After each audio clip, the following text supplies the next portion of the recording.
it's my honor and happiness and pleasure to introduce you to Shrinidhi, and then there is a name in between which I haven't learned, and Krishnamurthy.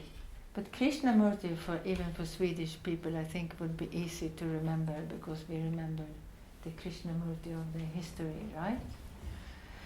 And so Shrinidhi is originally from Bangalore, and it's interesting because I'm getting to know him only now. We're all getting to know him only now, and he arrived yesterday evening. And but I've heard about him. I've seen a little bit of announcements because he has two legs when it comes to involvement in work, but also then it has become spiritual service. So on one side he is educated as in human resource management and public relations. And so now he works for Global Hospital at our main center in India with human resource management.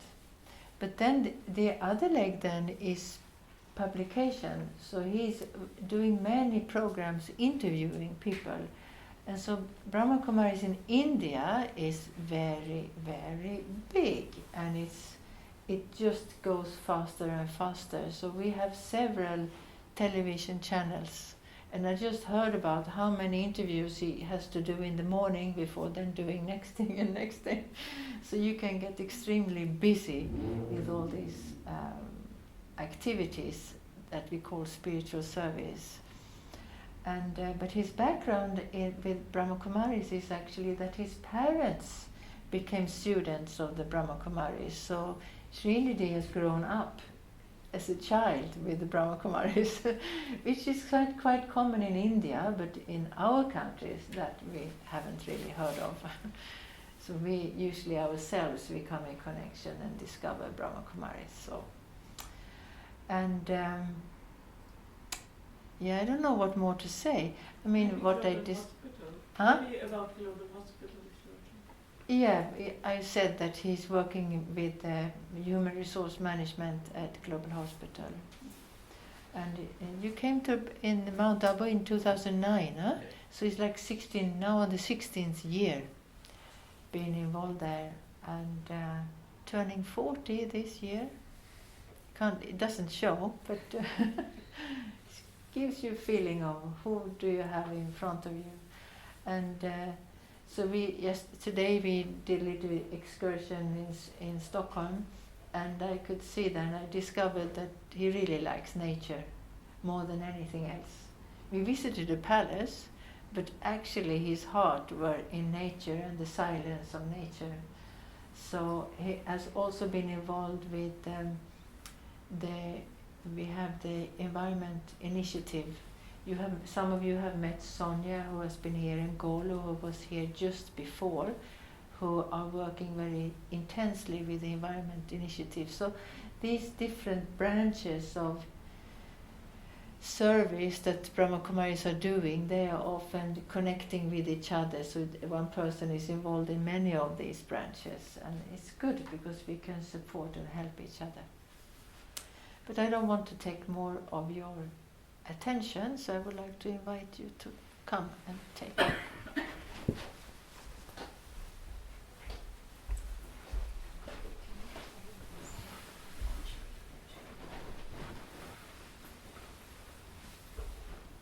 Hello everyone, good evening. I understand that it's end of a working day. The good evening is not so energetic. Let's try with a little more conscious effort. Good evening everyone. Good evening. Thank you. Thank you, Lotta, for that introduction. As you see, I wear many hats. That's probably the reason I've lost a lot of hair too. But yet today we're here to discuss and share something about what we all are concerned about. Especially the last few years, especially post-COVID, we have started referring to COVID as an important landmark on the timeline. Before that, I think the most common timeline that we all refer to is the current era, or the current calendar, which we talk is AD, that marks with the birth of Jesus Christ. But now it so appears that we have a new marker on the timeline. It is post-COVID, so after 2020. And one of the things that we have discovered, there are many things that have changed in the ways that we live. Just so that this becomes a conversation and does not become a one-way talk, I would like to invite you to share your inputs as well, because this is something that we could collectively explore. How many of you use smartphones? Oh, yeah. Okay. Thank you. Along with the smartphone, yes, very good that you use smartphone. People who use a tablet. I mean, not the medical tablets that we eat, but tablets. Okay, thank you. Understand. People who use a laptop. Thank you. Anyone who uses the desktop computer? Yeah, sort of. Sometimes this, sometimes that. Yeah. We've also gotten used to a lot of other devices. Somebody who uses a digital watch. Digital watch, yes, one hand goes up. Okay. If I go on the list, there are so many other things, but let's keep it short to this. The smartphone has been around for quite some time now. And the laptops have been a little longer than the smartphone. And the desktop computer has been definitely much, much longer than that. So today we are here to talk about and discuss about digital well-being. Per se, the computer has been here for a very long time, personal computer, and how we started working on the computers. Before I started working at the Brahma Kumari's headquarters in Mount Abu, which is the global hospital now, and I do a lot of work in the field of media, radio, television. I used to work for an IT company, and it is still one of the world's biggest IT companies, amongst one of the biggest IT companies in the world, IBM.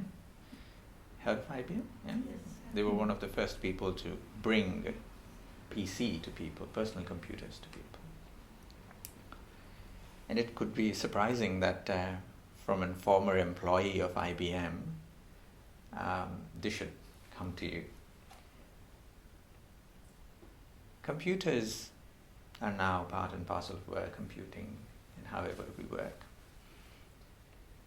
We've been working with computers for quite many years. More than 30, 40 years now. And never did computer really pose a risk to us. But post-COVID, there were new terms that started popping up. And one of the terms that came up was digital addiction. We've been using digital devices all along, and the smartphones have been a recent addition. And as recent as they were added to our lives, we really did not think about what can it do to us. We saw it as a very useful thing, and it is useful. And today it is almost impossible to imagine stepping out of the house without a smartphone. Yeah? Just when I and Lotta stepped out of the house this morning, I had left the phone on the dining table. We were only 5 minutes away. We'd walked 5 minutes, and I recollected that I don't have the phone. And And I had to trace my steps back. We had to come back and take it with me. It is an inseparable companion. True? True? Yeah, because it has its uses, We depend on it for a great deal of things. Transport, commute, payments, many things. But the coining of this term, digital addiction, was quite strange. We've been using digital devices for quite some time. And suddenly, why did this come up? Many people said that it was in post-COVID era. We saw that during COVID, since we could not go out, or if there was restrictions in going to office or going to school, many people had to do school online, many people had to work from home. A lot of things switched to online things. As you can see, this talk is also streamed online. So many of our friends are online too. So more and more things started happening online. And because of this high spike in our online activity of going in front of the devices, we found that this is a kind of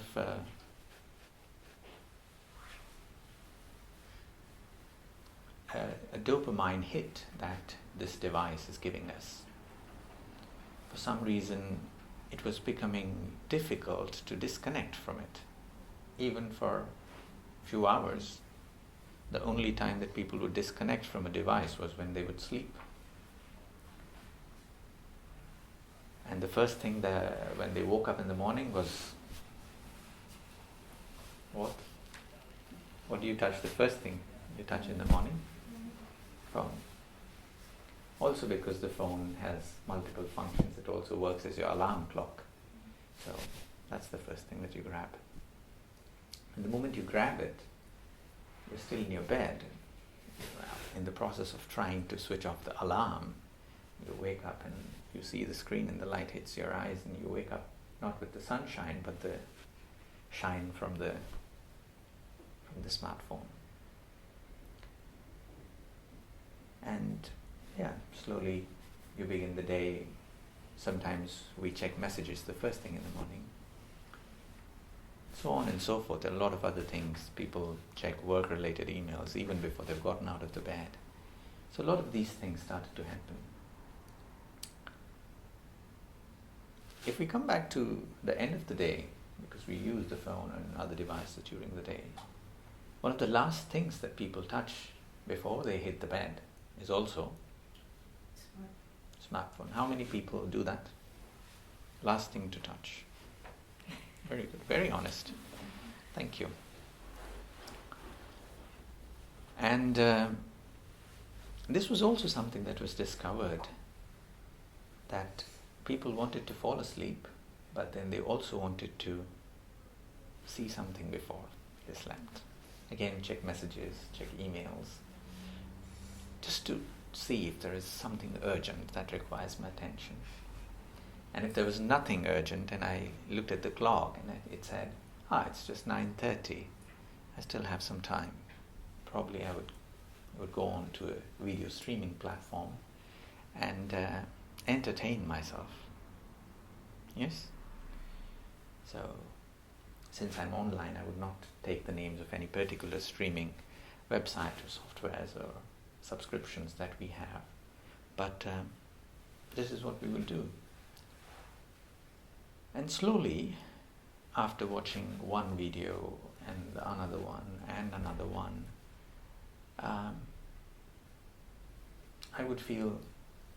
would yawn literally, but I would still continue to do something else, to scroll some more things.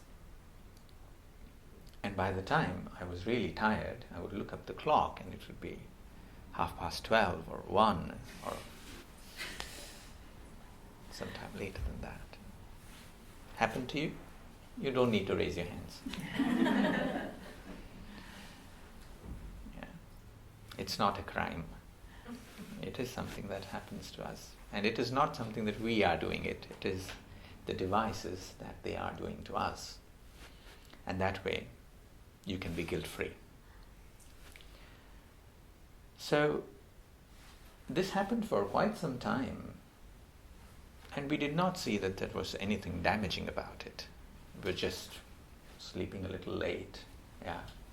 Some of our friends who were concerned about their dark circles did worry about it, but most people were okay. It was only when children, anybody who has children here, younger children, teenagers or younger than that, yeah. So only when we saw that children were having difficulties in waking up next morning. They did not want to go to school when the schools opened and they had to go back to school. They were having trouble focusing in the classroom. They wanted the phone or a device in front of them, a screen in front of them. That is when parents or the adults around them started noticing that something is off. And this led to much more research into it, and quickly this term was coined, digital addiction. Some people called it screen addiction. So before we go into the other issues, how many of you use a messaging app? Messaging app, okay, very good. There were a few terms that came after digital addiction. Let's see if we are well versed with it, and if you know it, you just raise your hand. There's something called as a blue tick or a black tick anxiety. Have you heard of this? No? Okay. I will translate that. When you send a message to someone, okay, usually for those people with regular settings, if the message has been sent, it gives a tick. And if the message has been read by the person who has received it, then you get a blue tick. Yeah? Yeah? And sometimes we go back after sending a message. Has this person checked the message yet? If he or she hasn't checked it, I put it back. Then 2 minutes later, again I pick up the phone. Again I look at it. Oh, he's not seen it. An hour passes by and he or she has not picked up or not checked the message. And you're like, what the hell is happening? Why hasn't he read my message yet? So this is my blue tick or black tick anxiety, depending on what messaging app I use. And slowly, this became an issue. People started becoming more and more anxious about these things. Like, why are you not checking the message? And what was funny was a friend of mine complained about another friend. And he said, it has been 3 hours and he has not checked my message. What on earth is going on? And I said, why don't you simply call him? And he said, okay, let me do it. He picked up the phone, he dialed this person picks up the phone and he says, hello. And he says, what the hell is wrong? Why haven't you checked your messages? And he said, no, I was busy with something. I did not have the time to look at the phone. And he says, go on, what is it? Tell me now that you have called me. He said, no, you please check your message. And he hung up. And I was sitting right in front of him and I said, you could have just spoken to him. And he said, no, I want him to read the message. This is how it has started impacting us, technology.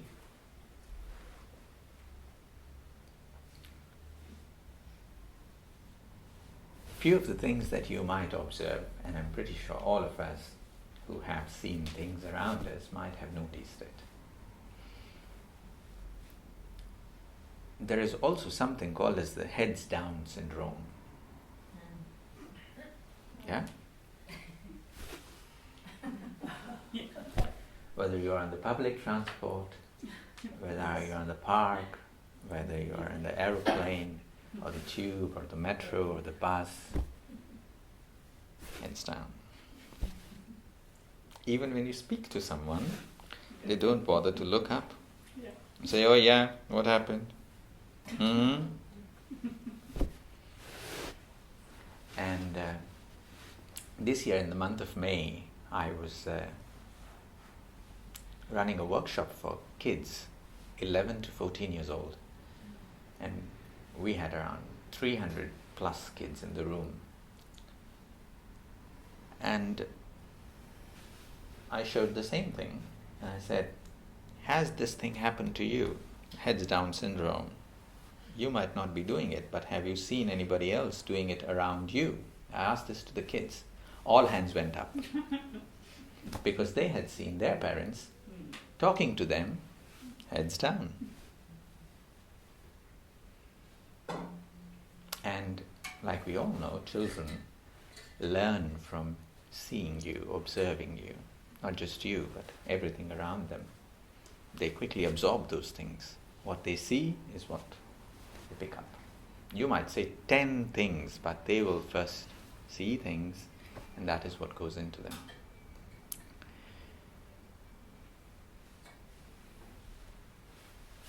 Now coming to the medical side of what is happening. First with the heads down syndrome, many people started having neck issues here.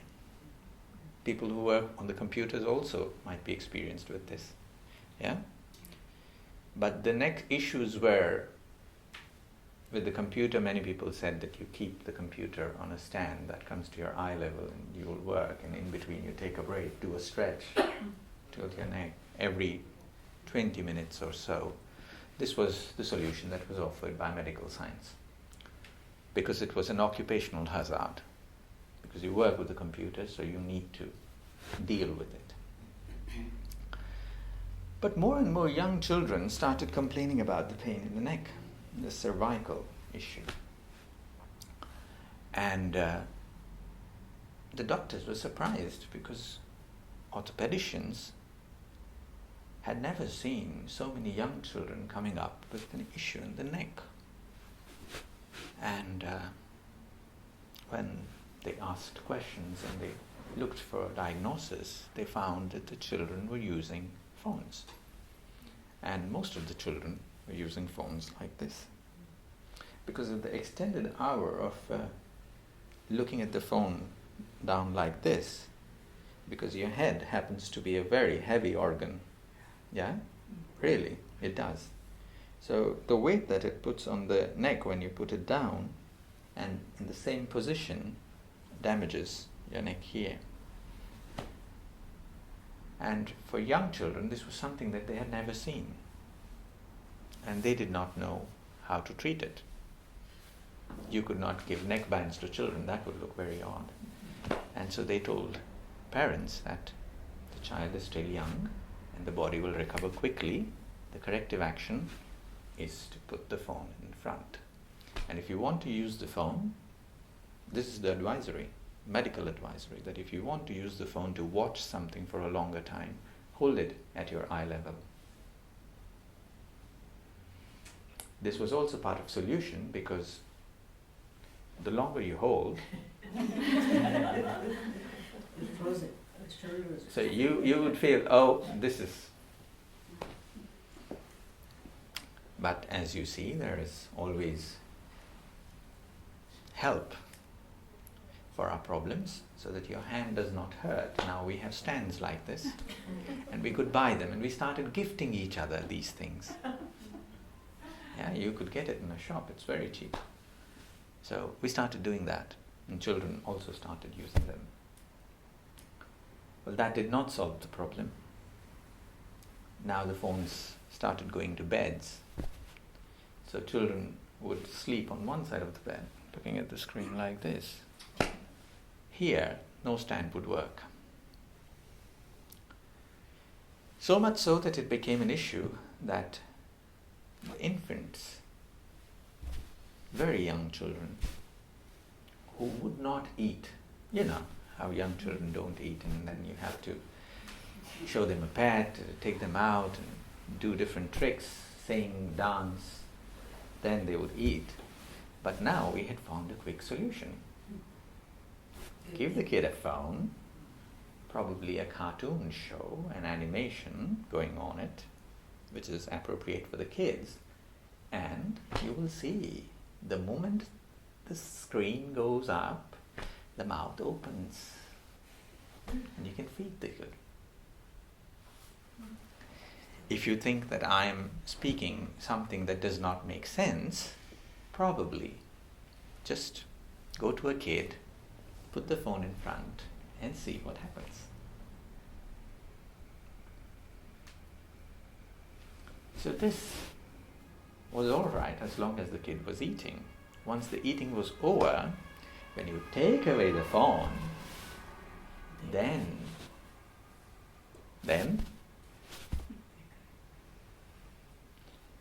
all hell broke loose. And in the clinical diagnosis, doctors started writing as withdrawal symptom. It is a term that is used for drugs or alcohol or people who are chain smokers. When they take them off the drug or alcohol or the cigarette or the nicotine intake, your body reacts.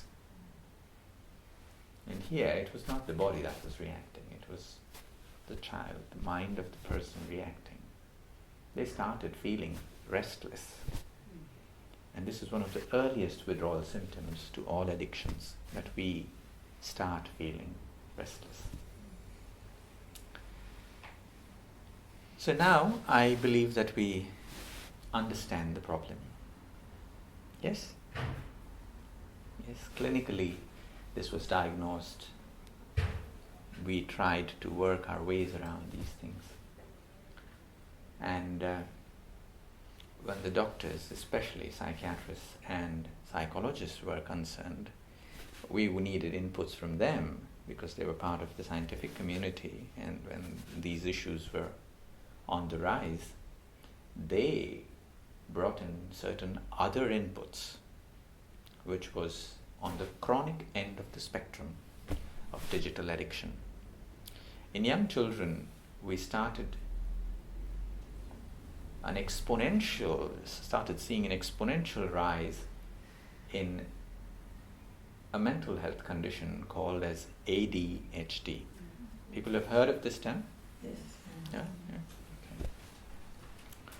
Attention deficit hyperactivity disorder. Meaning the attention span of the person starts going lower and lower and lower.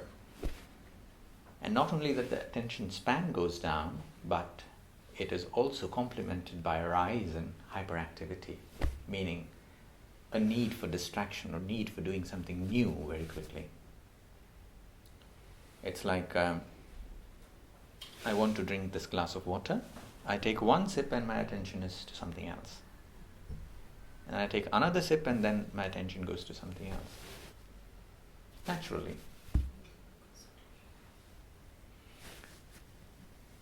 Few more inputs came in when kids started going to school, where teachers started complaining that students in the class were not paying attention.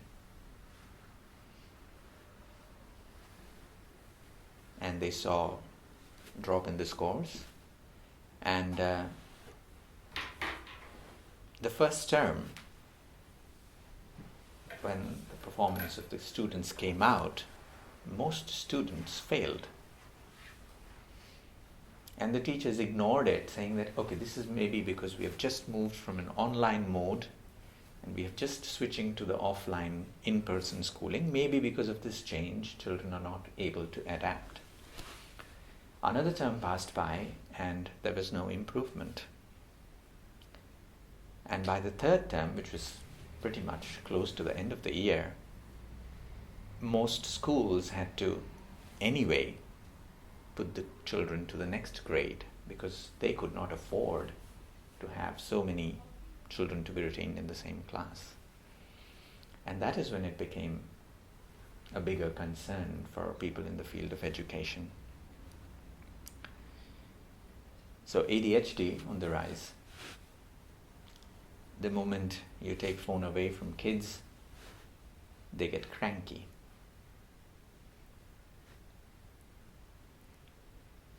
Sometimes you might have observed this, that people would eat with their screens on. Yeah. In many families, if there are 4 people, all 4 of them are on the screen while they are eating on the same table. This kind of led to communication breakup within the family, where friends started complaining that you don't give me time enough. Husband, wife, children, partners, they started complaining about it. They were in the same house. They were eating together, but they were just spending time on some screen. In more social setups where people have bigger families, people would sit together and watch a television show together. But since the screens had come up, smartphones, if you did not like a program, you would just get up and walk into your room and start something on your phone and watch something that you like. So the family time that you were spending together was also kind of lost. The kids also started facing issues about not having enough communication and time with parents. And all of this boiled down to this one factor, that we were consuming our time with the digital devices more than what was necessary.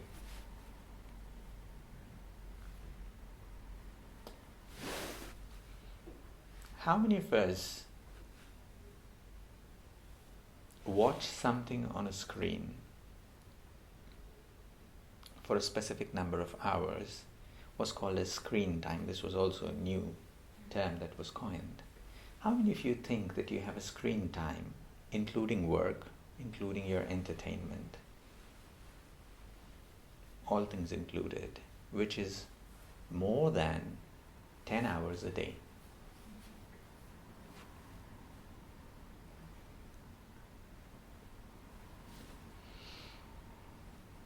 If you're using a computer, if you work on a computer, if you have a desk job where you have to work on the computer, the ophthalmologists, the specialists of eyes, the eye doctors would say that you should take a break every 20 minutes. And there is something called as the 20-20 exercise. You blink your eyes 20 times and you see something which is 20 feet away. Turn and see something which is 20 feet away.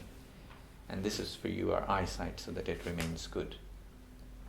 This was also the reason because all of the devices that we use now are light emitting devices. Yeah? The technology that is LED. So it produces a light that goes into our eyes. I was in Manchester last month and we had a youth group. It was called as a youth circle. So we were sitting together and it was an open conversation. It was called What's on Your Mind? Unfiltered Conversations. So she was a lawyer, I think around 35 years of age, very young and quite doing well in her career. And as a lawyer, she has it tough because you fight for your client, your arguments and this and that, and you have to come back to your office and work and read files, and since all of the reading is happening on the computer nowadays, digital files. She said that at the end of the court, at the end of the argument, and at the end of the homework of reading so much, I would come back home and I wanted to relax. And I thought, what will I do for relaxing? And I would switch on Netflix. And since I've had a stressful day, I thought that I would watch something which is comedy, because courts are not the case for comedy. So she said, let's watch comedy. And I would watch one episode and the next one and the next one. The first episode I would laugh, and the second episode my laughter would come down. By the third episode, I would not even smile.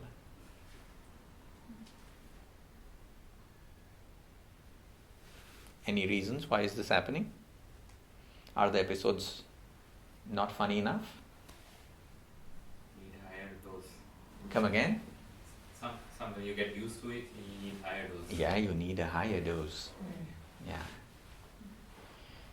And this is where people understood that the screen gives us something called as a dopamine hit.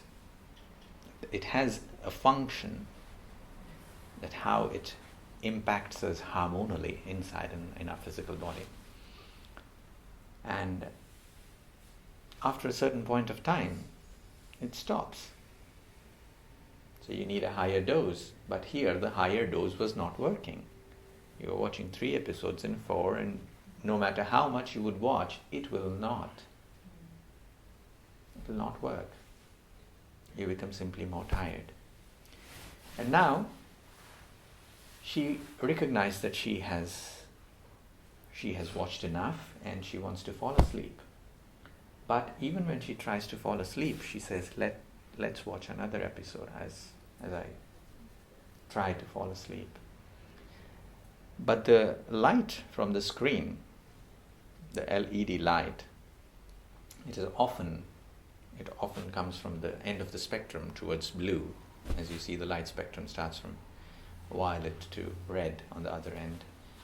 So the blue spectrum of light was not, it was hitting the membranes of the eye, and it simply did not allow her to fall asleep. It was the light stopping her from sleeping. This also was coined as a term. This is called as the blue light syndrome. Because the light is on the other end of the frequency, it does not allow you to fall asleep. It does not allow the sleep hormone to be produced. It restricts it. So there were a lot of these issues. Now, let's talk about solutions. We know where we are. We very well understand the medical side of it. We know what impact it has on our own selves. But before we go to the solutions, very quickly, there is a last term that I would want to come up with. People who watch short videos. Short videos, do you like short videos? Yeah? Yes. Yeah? Short ones, not the longer ones, like maybe 20 seconds, 30 seconds or something. Yeah? And this was also something on the rise, and it is still on the rise. Since I work in the media, I do an interview with even if it is a very well-known person,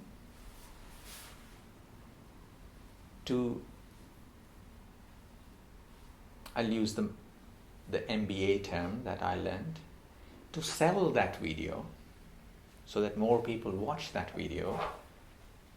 The content creators, the people who are editing that video, even though it is a 20-minute interview, they would cut snippets from the video, and the snippets would be no longer than 30 seconds. And before the beginning of the 20-minute video, they would put in this 30-second video in the beginning so that you stay glued to the video, that you know that what is going to happen throughout the conversation.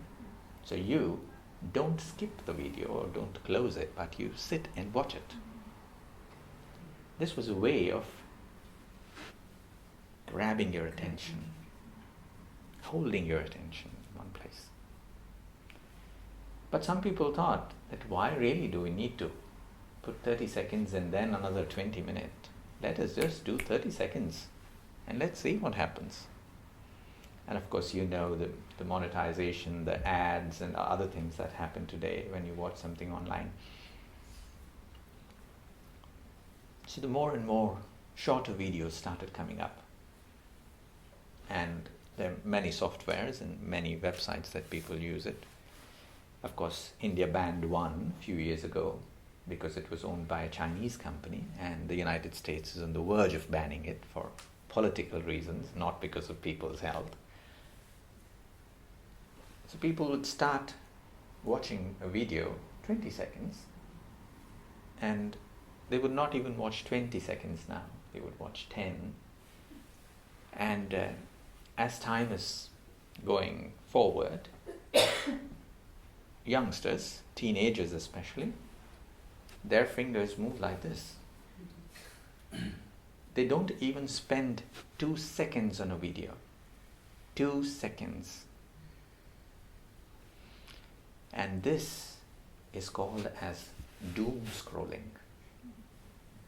You don't know what you're looking for, but you're meaninglessly scrolling. And this creates a void inside you, because you feel an emptiness saying, I'm trying to find something, but I don't know what I'm trying to find. Either I'm wanting to be entertained, or to be relaxed, or to be comforted, or whatever that might be, but there is a void and I'm trying to fill it with it.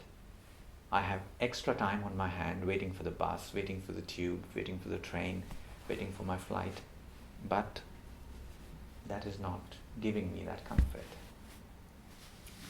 And more people complained about the lack of well-being.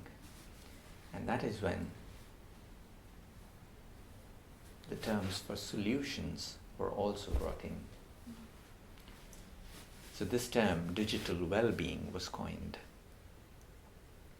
Just like physical well-being, mental well-being, social well-being, emotional well-being, digital well-being.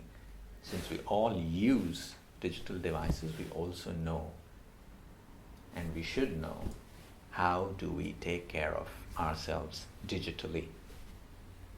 How do we stop ourselves from being overwhelmed by devices and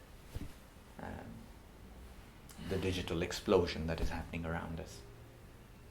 How many of you feel that every 2 years I need to change my phone? Sort of, yeah. Most youngsters would want to change it in 1 year. In just 1 year's time. Yeah. In 1 year's time they say, I need a new phone. Even if it is an iPhone or whatever phone, they just want a higher version of the phone.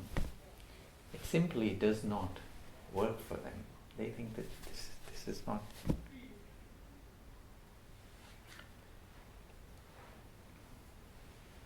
So digital well-being was something that was being discussed, and it is becoming slowly. People are becoming aware of these things and thinking, how do we really bring back digital well-being? One of the other terms, I do not know, if you've heard about it, please raise your hands. Digital detox. Yes. Ah, wonderful. Almost all of you have heard about this. How many of you have done a digital detox? Let's say 1, 2, 3, 4. Wonderful, very good, very good. So we're there. We are in the solution space. We know where to work. Yeah. Just like a detox or a rehab for addictions, we also have something similar for those people who are clinically diagnosed with digital addiction. There is a clinical diagnosis for you, for anyone who wants to check it. Just to check your own self, that is this really bothering me? Is it having an effect on me? You can find it online again.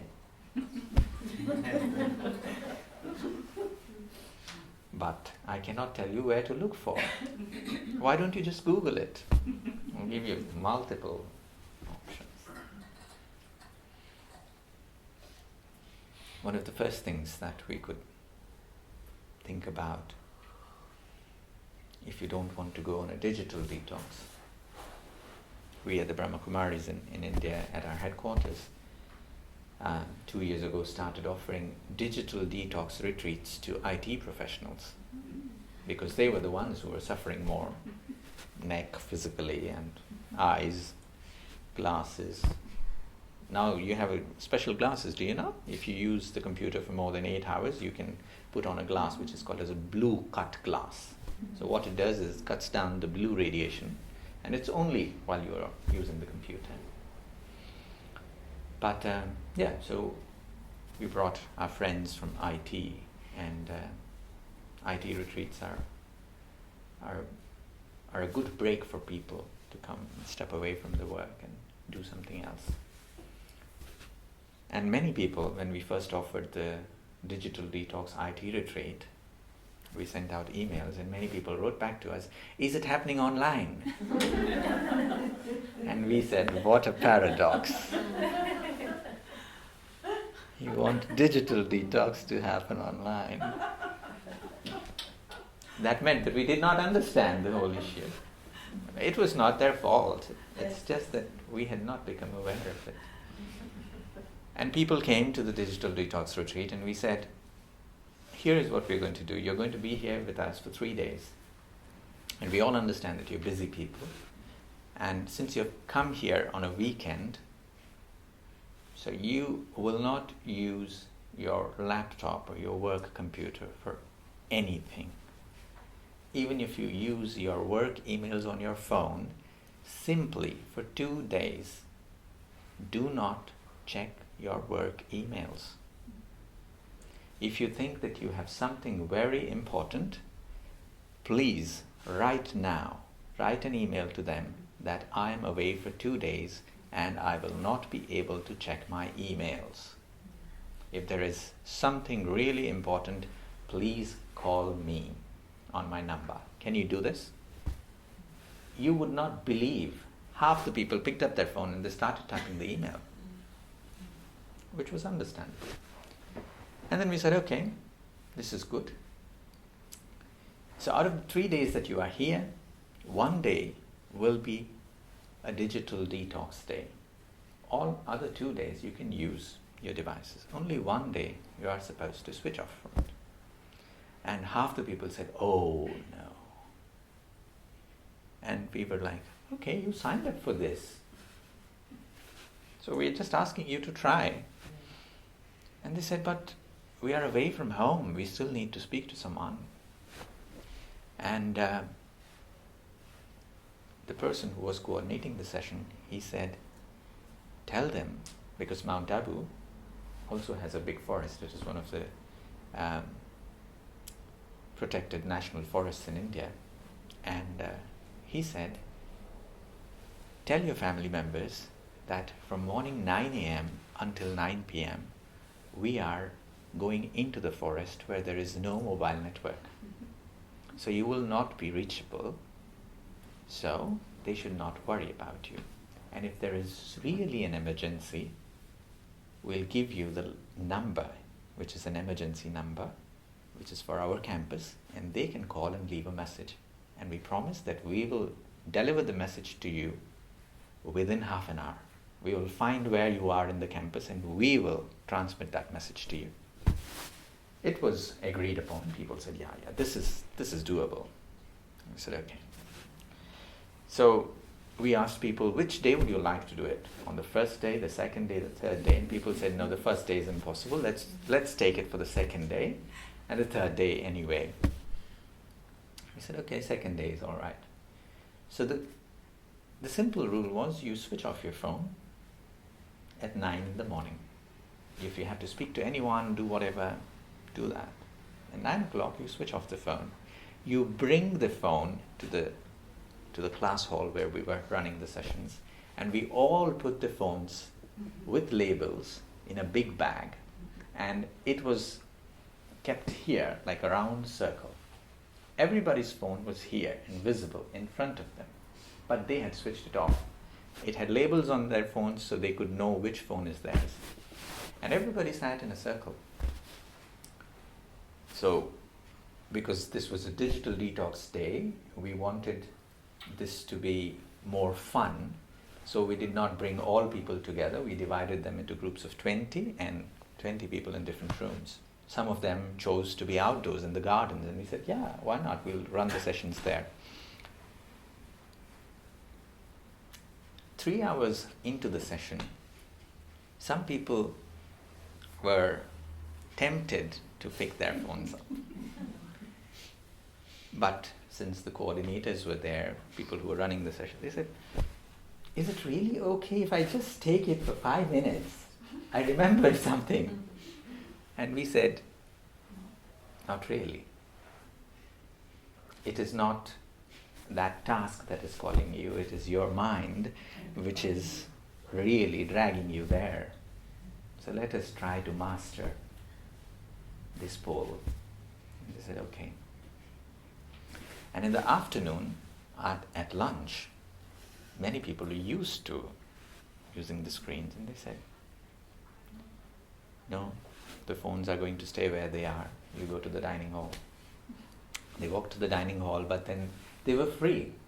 They did not have the device. They had to do something. They started talking to each other. And then, after lunch, we said there is a 1-hour break. For those of you who want to go and sleep, you can sleep. Those of you who want to explore the gardens or walk in the forest, you can do that. You have new friends now. Take them along, discover something new, and come back. People came back for tea, for afternoon tea, and they were busy chatting. 4 o'clock the session began. The session ended at 6. We took them for dinner. They came back, half an hour meditation, and it was 9 o'clock. And we asked people, it is 9 o'clock, how many of you want your phone back? What do you think happened? How many people would have raised their hands? No. Well, that is quite a benchmark, no one. 60. There were only 12 people who picked up their phones. Everybody else said, out of around 450. 450. Yeah, this was in Gyansarovar. They simply liked what they did that day. They valued that conversations, they valued the new friendships, they valued the time that they had. Freedom. And we said, yeah, the phone remains here. You can come back tomorrow, and if you want to take the phone back, you can always take it here. Day 2, in the morning we said, anybody? He said, no. They did check with the organizers, do you have any messages for us? There are friends or family callers. None. Nobody called. There was no emergency. We were happy. As organizers, we were very happy saying that, oh yeah, I have no messages. So it was very good for us. We didn't have to run around looking for people. At the end of day 2, because on the 3rd day they were supposed to leave early in the morning, we said, now it's time for you to pick up your phones. And half the people said, oh no, this is real. On the day 1, they sighed when they had to give up their phone, and here when they have to take back their phones, they are again sighing, saying, ah. Because they understood what it meant for them. They had taken control. And it was not really necessary to be connected all the time, to be sending and receiving messages. There were other ways of connecting to people. It was important to connect with your own self first, to connect with people around you, to be in the present moment, to enjoy nature, to enjoy what is happening around you, being available for it. And they could see all of that. Many of them said that they had not touched a plant in years. They had not touched a plant in years. Can you imagine that? It happens. It happens. Because you're so much caught up in the daily grind and the routine that you don't find time. So very quickly, solutions are with us. We are empowered people. When we want to make something happen, we can. We have that strength within us. How do we do it? If you are courageous enough, sign up for the next digital detox. Welcome to Mount Abu. For that, you would have to book an online ticket. But no, not really. We can do digital detox here, now, whenever we want. It could be a few hours a day. Choose a time. Choose a time. Few quick tips on what we can do. There is something called this, because all of these websites and apps and so many things, they are craving for your attention. Yeah? Some of us have been in toxic relationships, or if you have been lucky, you've just heard about it and you've not been in one. There are people who are constantly craving for your attention. Have you heard about it? Yeah. Have you seen in movies or Yes. or in real life? They simply want your attention all the time. So much that the person feels choked, saying that, I don't have any space. And people find very difficult to work with them. And in a relationship, it becomes a toxic relationship, it becomes a toxic workplace relationship, and if you have a boss like that or a colleague like that, people will tell what it feels like. And imagine you have someone like that with you all the time on your phone. One notification, ting. Few minutes later, ting, ting, ting. The moment you connect to Wi-Fi, it goes like ting, ting, ting, ting, ting, ting, ting. And you don't know what to do. Email notifications, messaging notifications, apps giving you notifications, videos that you've subscribed to, the channels that you've subscribed to, notifications. A new movie is out, notification. Everything is craving for your attention. And that attention is very, very, very precious. Do you agree? Yes. It is as if somebody is stealing something which is more and more important than your money. They are trying to steal moments of your life. And that technology is designed to be addictive. I've worked in an IT company. I know it from my experience. More and more technology is being designed to become addictive to the user. They don't want you to go off the hook. You've taken a flight from this airline, they will send you notifications, emails, promotions, offers, ta-ta-ta-ta-ta. You've subscribed to a video you liked. Sometimes you're not even subscribed to a video channel. You just watched a video. And then you will see similar videos are being popped up to you. Yes. Because they want you to be hooked to what they are offering. And this is dangerous for our mental health, for our physical health, and our social health in terms of our relationships, family, children, and digitally. We know. How do we take control back? First thing, if you are courageous enough, only if you are courageous enough, the first step is to turn off the notifications. Very good. Turn off the notifications. Simply turn off. Do you want to pick up your phone and do that now? I've already done it. I That- confuse them. What I'm sharing with you now is the day 3 of the IT retreat. When we said, pick up your phones back, switch them on, turn off your notifications, some hands trembled. They did. They did not know what to do. This was quite a difficult decision to take. It was like saying that I'm going to break up with you.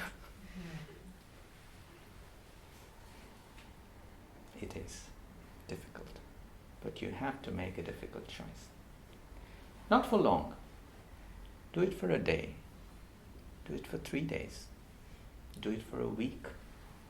Do it for 10 days. And many psychologists would say, and psychiatrists would say, do it for 21 days and you're over it. Simply switch off notifications. That's all. If you're using a messaging app, probably you might want to retain it, but your videos and the other social media notifications, switch them off. It does not require your attention. Somebody got married, you need not know it at the moment.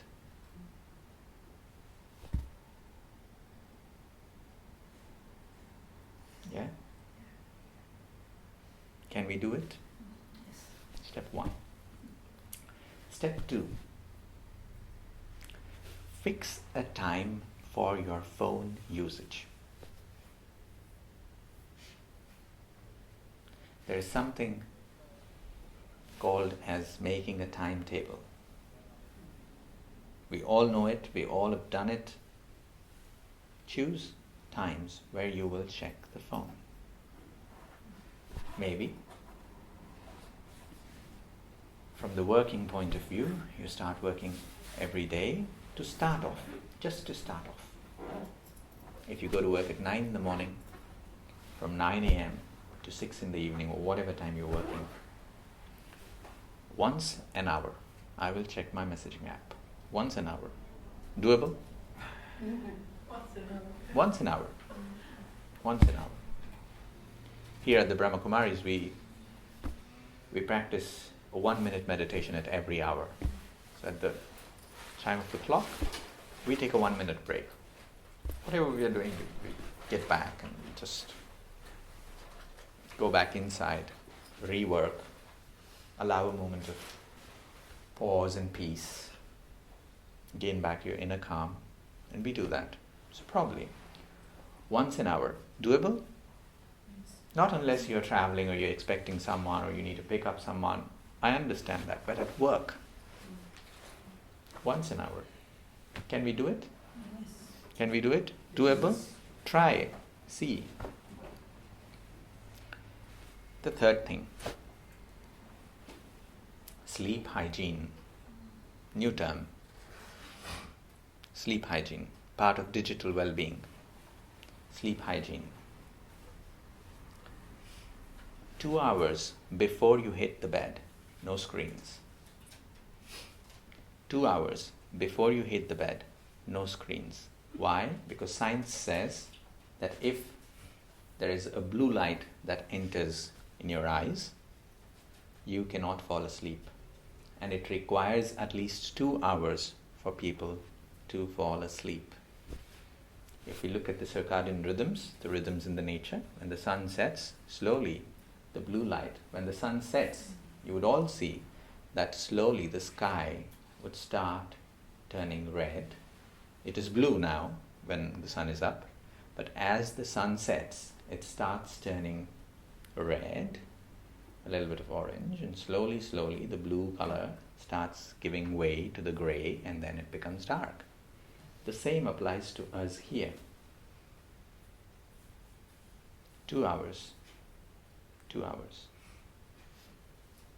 It takes 2 hours after the sunset for the sky to become totally dark. Yes. This is science. And the same applies to us. For us to fall asleep, 2 hours.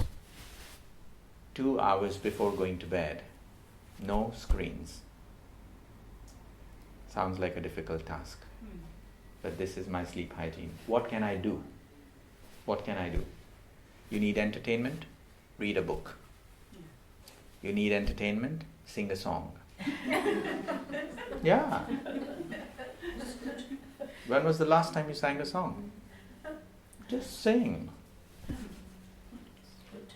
Yeah? Don't go to your Spotify playlist. Don't. No iTunes. There are various other things now. For music, sing. Sing from whatever you remember. If you forget the lyrics, don't pick up the phone and say, lyrics of the song. No, it is a temptation. It will come to you. No. Sing. If you're someone who has wanted to write something or draw something, do something creative. Write. Many of you have heard of journaling. Yeah? Just pick up a book and write how your day was, what went well, What did not go so well? What can I improve on? What else could be better? Try. All great writers did not become writers overnight. They start as a no-one somewhere. They started it. We can do that. I'm not saying that you all will become great writers, but writing, journaling will help us to unwind, help us to relax, help us to plan better for tomorrow. It is meditative. It brings the similar kind of benefits of calming your mind when you journal something down. If you have kids at home, play with them. Talk to them. If you're married, or if you're in a relationship, spend half an hour talking to your partner. Just, this was my day. No phones. Put them on the silent mode. 2 hours before you sleep. There are many things to do. If you have a pet, if you have a plant pet, spend time with them. If you don't have one, go get one. Plant pet is easy to manage. Definitely better than the animal pet. Try it. You will see how it will make a difference.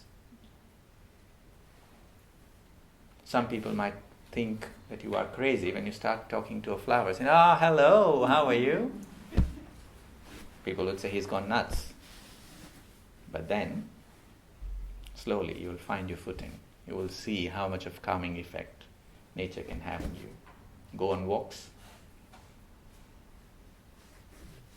Not for gym memberships, but just walks. If you have a park or a garden, you're lucky. Go. Half an hour, 15 minutes, 10 minutes, 5 minutes. Go. Not with the device. You go. Both hands empty, both pockets empty. No devices on you. 2 hours before you sleep. There are so many things to do.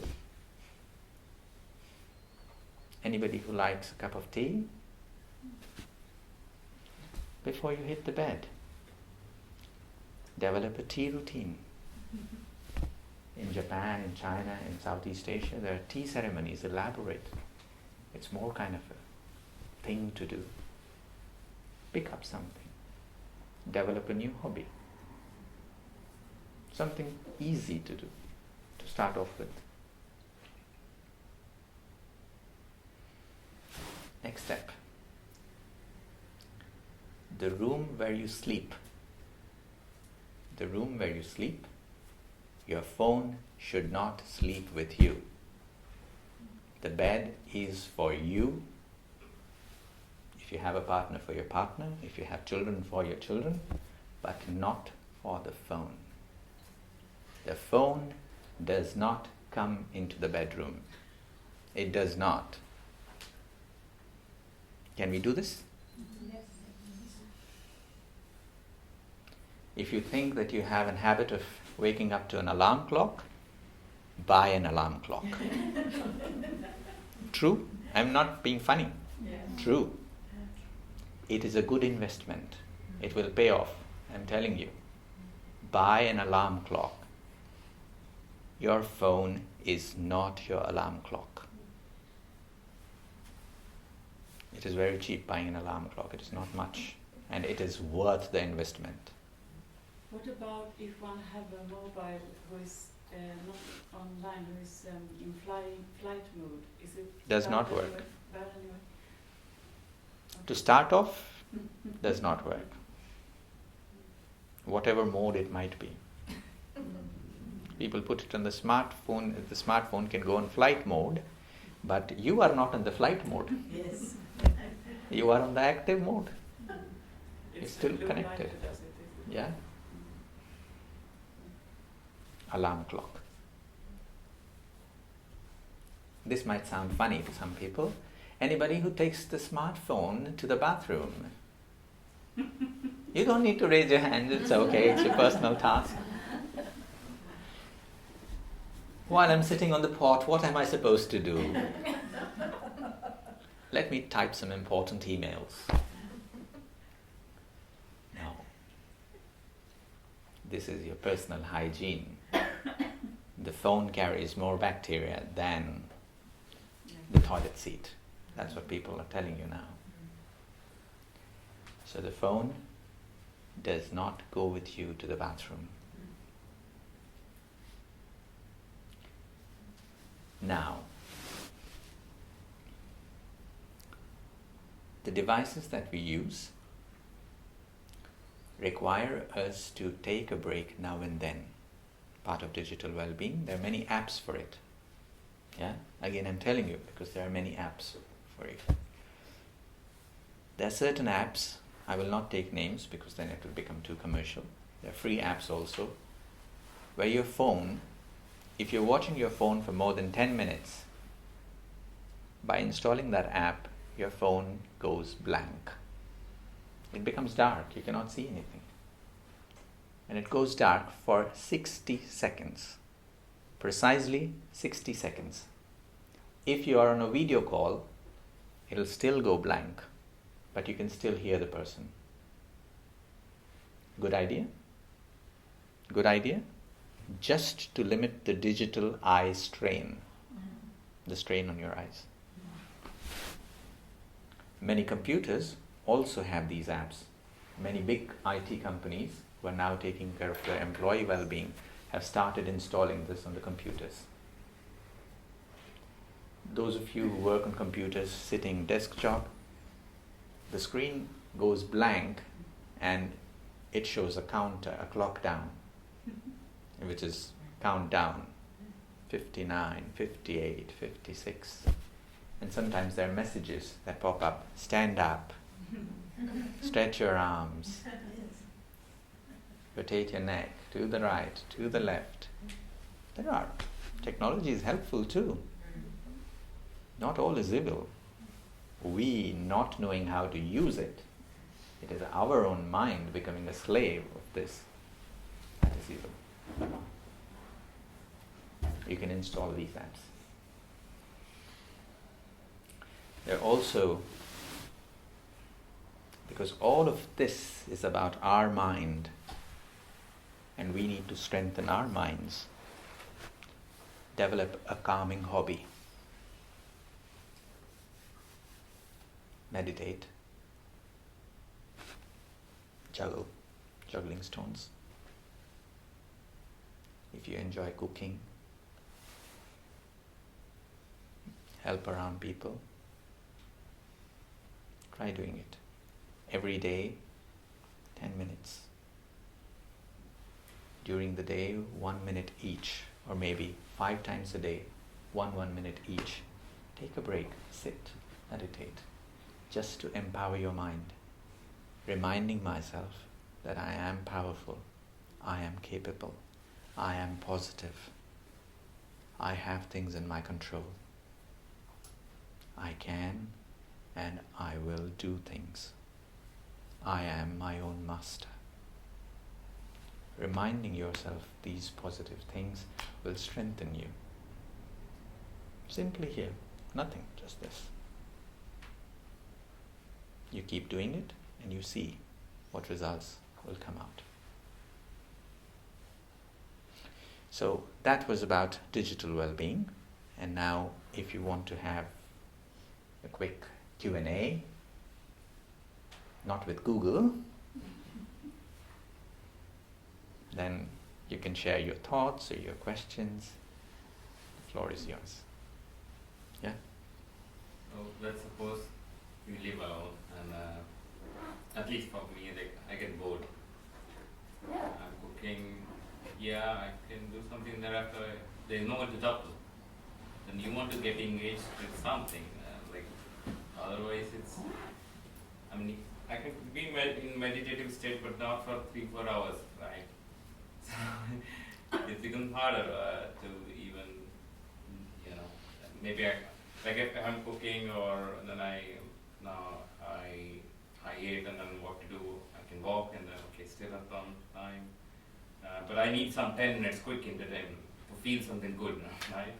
I'll maybe play online game and then I don't know how to break that pattern, how to not feel bored and still not not go towards mobile phone or something. It's harder part to do. Like how to overcome that. I'm happy that you accepted that it is hard, and it is the first step to wisdom, that you already know that this is hard. Many people don't even know it. And your understanding itself tells that you are capable of doing it if you try. What to do? Like I said, what causes boredom is doing something repetitively. Yeah? Try doing new things. Because we have limited ourselves to the phone. Our dependency has become so much on it, we cannot see anything outside or beyond that. When was the last time you went to watch a theatre? Opera, maybe? Not everything costs money. There are free things too. Yeah. Everywhere, I think, there are things available like that. Enroll in a class, a cooking class. Sometimes people, I don't know about here, but in the UK, you can go to care homes, visiting people. Just spending time with them. They're old people. They need someone to talk to. They have experience. I have time. Have you heard about storytelling? Yeah. Read books to someone. Read it for yourself. Tell stories. There are many things to do, but it's for you to discover what do you like. There are other things which are positive entertainments for us. There are. I'm not saying, like you said, 3-4 hours in meditative state. Yeah, because this We here at the Brahma Kumaris don't do that. I mean, this option is quite easy. So, like, quick, yeah, and then, oh, we are entertaining. That's it. It's so comfortable and it's so easy to do than do any other thing. I know, I understand. This is the nature of those things, that it appears easy. Comfort kills. Yeah. Gym membership, maybe. I feel what you said before about the void Yeah.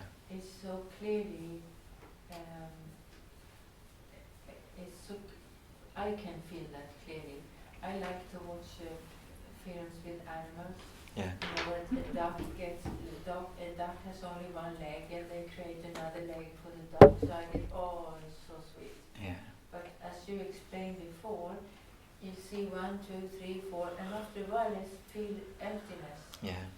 And I feel this gets me into the lane of depression. It's a depressive feeling, and that's scary. I find that scary.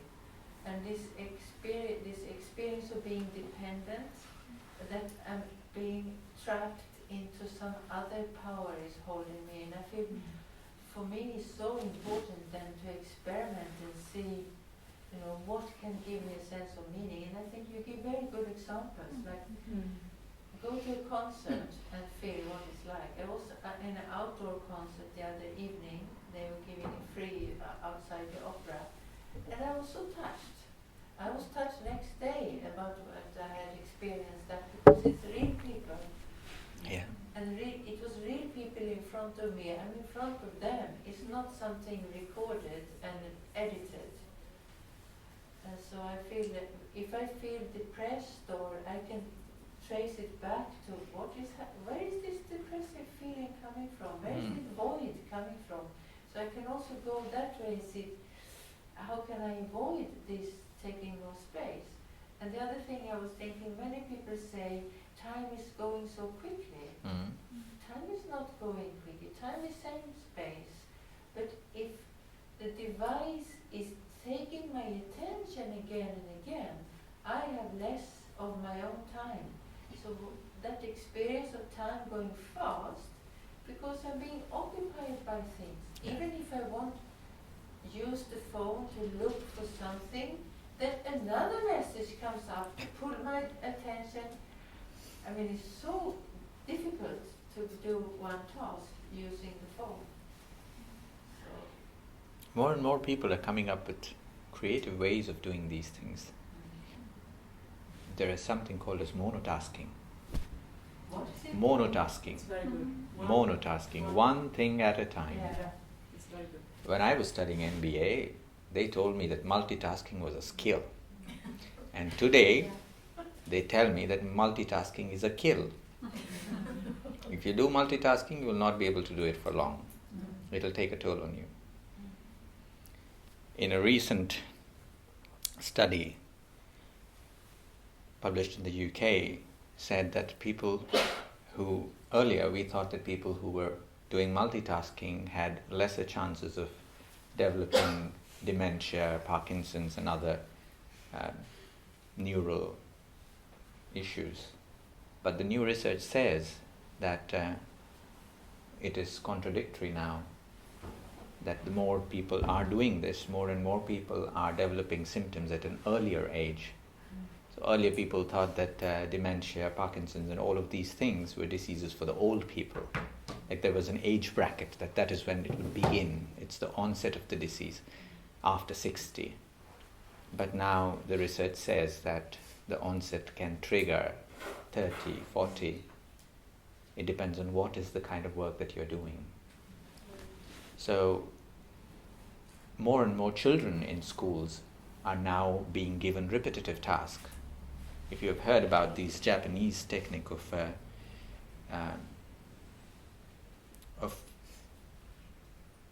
getting school children to do daily tasks at the school. So like they're cleaning the classroom, they're cleaning the garden, and when they don't have enough work at school, they send it to the neighborhood. They say, okay, you go and clean up the neighborhood. Just so that children get to do things physically and understand what it means. And that brings a very strong sense of socially being connected. Yeah. So it is difficult, it is true, but you have to understand that the device is separate and I have the control. Do not go for the quick fix, no matter how easy it appears. It might appear like a rude example, but many people think that when I'm sad, I pick up a glass of alcohol and I drink down my sorrow. That's an expression in English. But do you really drink down sorrow? Those devils can swim. Yeah. So it does not work that way. And this is the digital addiction, also very similar to alcohol or nicotine or all of these things. So try. It will work slowly, step by step. Yeah? I just think it's very good that you said that I can put the time for myself when I do it. And also thinking about if I would like to watch a film or something, I can also decide Fix a time. that if I would do this 2 hours before bed, nothing, then I would really have to plan. But also like get a habit you have to do is maybe make a plan actually for weeks. Yeah. The weeks will look, and I think that's a good idea. Everybody can do it. Just do it for a day and see. Do it for a day Because and it's see. Yeah? And if you want to watch a movie, you have to sit on a chair and watch it. Don't take it on the bed. If you take it on the bed, you have lost the battle. Why? Because you have given control. You have not taken it. You've lost control. Everything will start hurting. Sit and watch. If you have a mobile stand, place it on the stand, watch it, eye level. It has to be at least 2 feet away. And when we watch the screen on the bed, the phone is here, too close. Yeah? If you're more courageous, then one day in a month, one day, 9 a.m. to 9 p.m. No phone. Leave your phone, go somewhere. Is it the same with the television? Watching? All screens. All screens. Whichever. Yeah. Just one day a month is your digital detox. A phone-free day, a screen-free day. Call it your free day. I'm free today. We can all do it. Take a picnic if it is nice weather. Or go and explore a museum if it is winter. Do something indoor. Just look at a piece of art. Even if you don't understand, take a guided tour, just like I did today. And now summertime, until I think September, we have the park theater. Yeah. It's very nice and it's for free. If you feel that you lack a sense of community, come here. Yeah. There are people who have come here. You could do things together. Why not? And the work of the Brahma Kumaris is about this, is about helping people create positive change in their own lives. That's all. And if you become positive, if you become empowered, you will help others. And do you know what happened after people went back from that digital detox retreat? They sent their colleagues. Yeah. And we were overbooked. We said, no, we cannot take so many people. It was true. Wonderful. So many of them wanted to come back, and we said, no, you have experienced it already. But I'm bringing my friend. I have convinced her to come. And we said, yes, you just send her. You don't come. There were people who wanted to bring their wives and husbands and children. We said, no, one at a time. Because they saw the power of transformation. They saw what they were capable of doing. And each one of us is empowered to do that. It's just a big... Give it a go. Give it a shot. You might fail 2 times, 3 times, 10 times, but don't give up. If you feel you cannot meditate, come here. They will guide you with another set of positive thoughts. You want some positive commentaries, take it from here. Yeah. Today we'll also share with you a blessing. A blessing is nothing but a positive thought. It is for something for you to repeat yourself. For example, this one says, you have a generous heart. You have such a generous heart that you can forgive and forget forever. Keep it on your bed. Before you go to bed, see it every day. The first thing when you wake up, read it. Something positive. The first thing that you wake up with a positive thought. The last thing that you're reading before you go to bed, a positive thought. See how it works. And what I feel is here now everybody is like without mobile. Yeah. And they are hearing since more than 1 hour. It means we have the power. Definitely. So Definitely. we have to remind ourselves, means if we are alone and if we are that like a craving kind of thing to check the mobile, then we can remind ourselves, if we will able to manage that time, it means I will able to manage when I am alone. So that is kind of reminder that we can give, which will from inside it will give us the power. So that one thing that even I'll try sometime if I really feel no, I need to check this and that. Then I remember, okay, when I was in Madhuban, so that time I was able to manage for a few days. Then why not now? Now. So sometimes logically, then I'm giving that, okay, Yeah. kind of considering. You're talking to your own mind. Yeah. This is what is something called as positive self-talk. Yeah. It's you telling yourself that I can do this. I've done it before. It is taking some time, but I'll do it. I am powerful enough. I'm capable. I'm Yes, strong. everybody's I'm having brave. power. I'm courageous. Tell yourself those things. Yeah. And that works a great deal. Sometimes we expect other people to tell these things to us. How many times have we patted our own back saying, good job today? No, we forget. We think that somebody else has to show that appreciation to me. Sometimes physically doing this to my own self.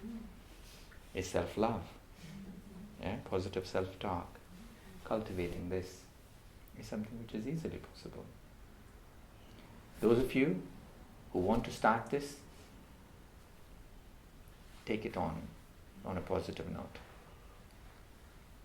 Before you go to bed, first step today, no phone on the bed. If you want an alarm, keep the door open. The phone rings out of the room. Then you will wake up quickly. Oh my God, I need to walk all the way until there to shut it off. You will wake up on time. You will see how your physical health improves with it. It does. And all the very best. I'm sure all of us has it, what it takes to change, to help ourselves, to help others, to be positive, to be powerful. And we'll do it together. For a change, if you want to read something tonight, take a book from here. So, we close with a moment of silence and then... And then Tolly's. So this is cookies I will show you. This is brought from London. And we have, this is, you have gluten-free, it's also from London. We come from London, we get things from London these days. So this is gluten-free and also Yes. sugar-free. So no added sugar, it's just natural sugar from, what's this? Dates. Dates, yeah. So, moment of silence. I just wanted to add one thing that struck me as you were explaining. You know, the mobile gives a false sense of security. And I remember my mother, she went to the archipelago and she would go hours in the woods.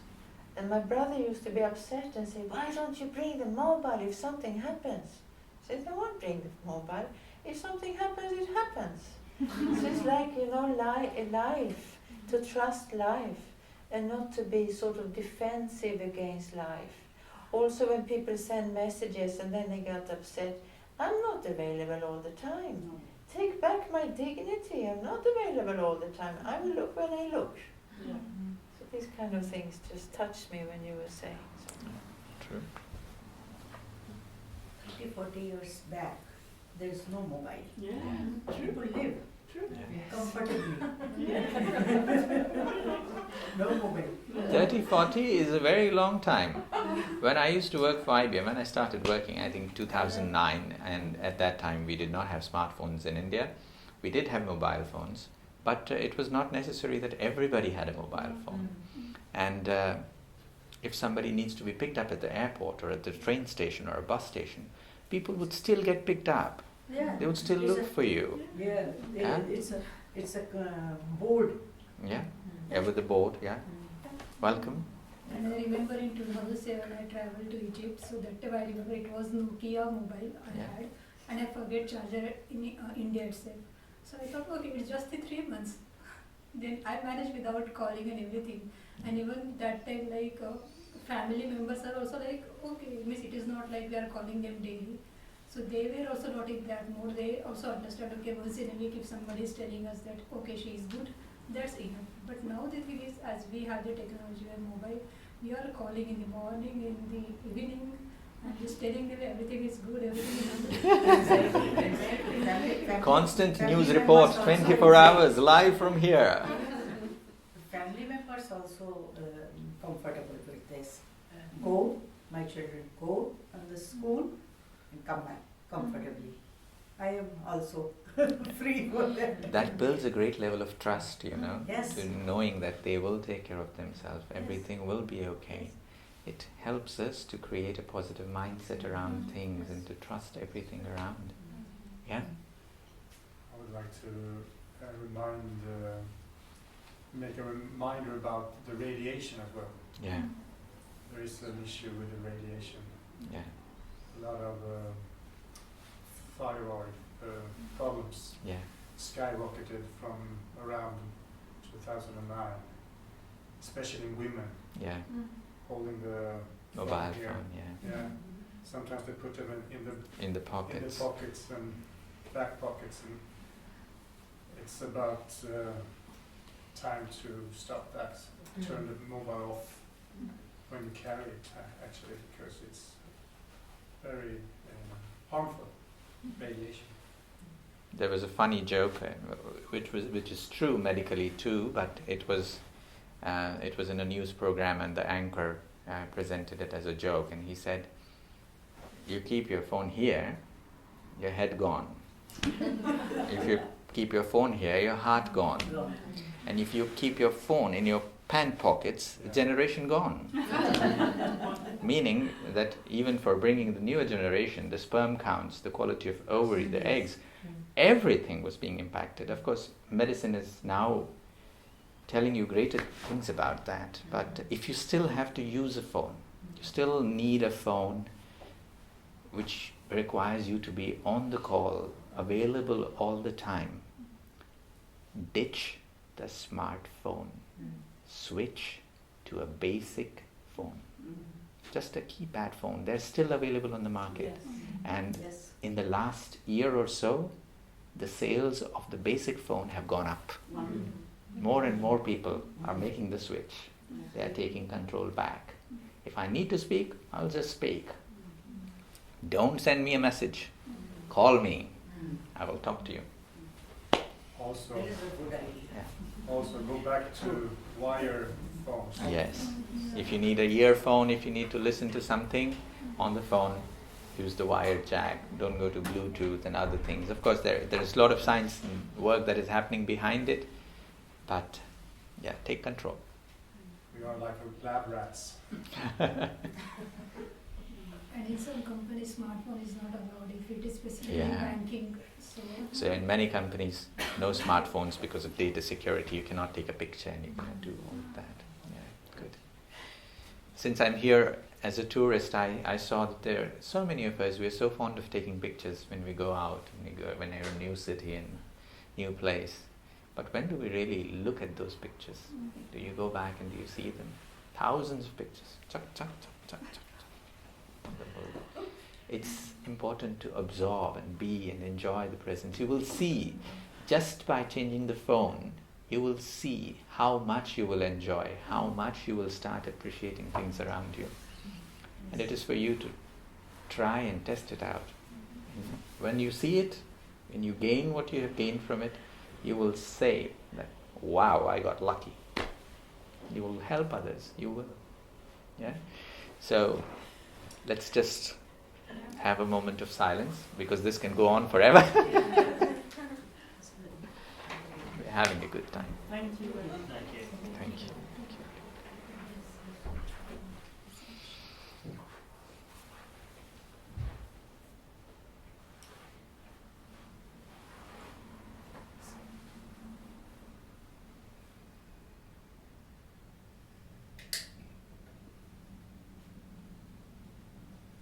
I take this moment to allow myself to relax.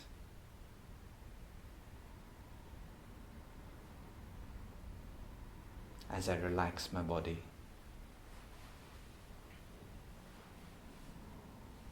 I remind that I relax my mind too.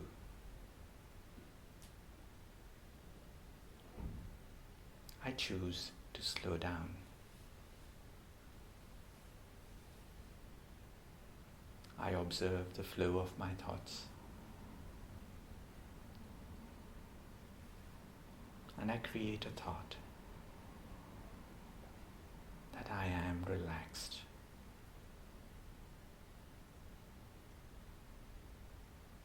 I allow the tension and the stress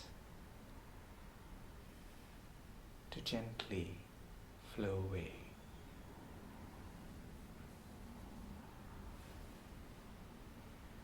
I remind myself that I am a powerful being.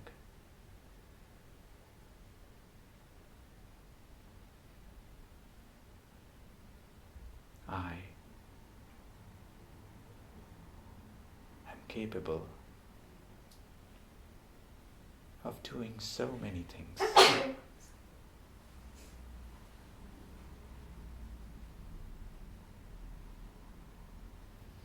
I am a courageous being.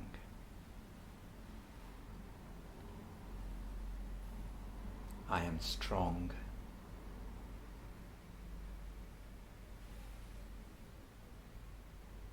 I empower myself with these positive thoughts.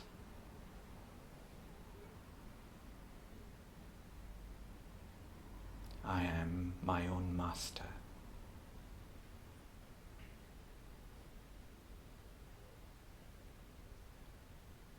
I have everything under control.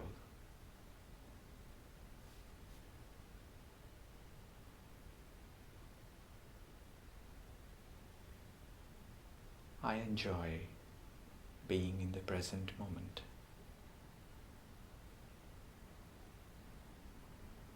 I observe beauty in everything around me.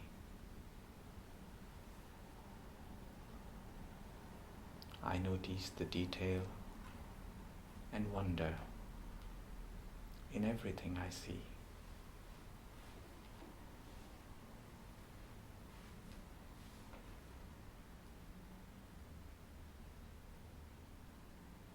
I enjoy every moment of my being.